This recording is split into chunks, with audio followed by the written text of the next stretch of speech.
Before the opening bell, U.S. indices closing lower on Thursday, pressured by shares in food and staples retailing, healthcare equipment and services, consumer durables and apparel, as well as on the economic docket. We saw initial jobless claims falling slightly to 261,000 in the week ended August 20th. Continuing claims decreasing to 2.15 million in the week ended August 13th.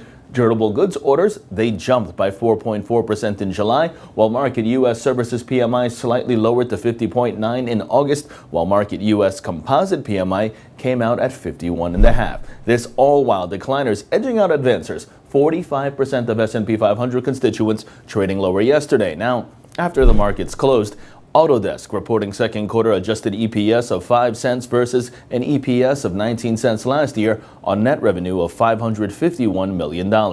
Moving on, Ulta Beauty announcing second quarter diluted EPS of $1.43 on sales of $1.07 billion compared to $877 million in the previous year.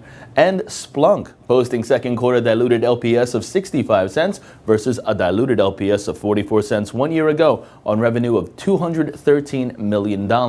Now, turning overseas, Asian markets under pressure today. The Nikkei down 1.18%, the Hang Seng up 0.41%, China CSI 300 down 0.06%, and South Korea's Kospi in the red about 0.25%. European markets consolidating and U.S. futures calling for a flat to bearish start. Now, in terms of expectations out of the U.S. today, there are no major earnings expected, while on the economic docket, 8:30 in the morning sees July preliminary wholesale inventories figures, as well as the second quarter secondary GDP annualized quarter-over-quarter read and second quarter personal consumption. 10 o'clock in the morning, the August final University of Michigan Consumer Current Conditions Index, while investors also keeping an eye on Janet Yellen's speech in Jackson Hole, Wyoming. Now, turning over to the markets, the S&P 500 sees its key resistance at 2177.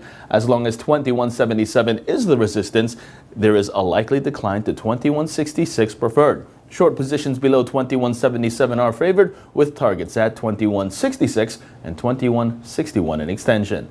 Also, the Nasdaq sees consolidation, preferring short positions below 4794, and the Dow Jones seeing consolidation, preferring short positions below 18,480.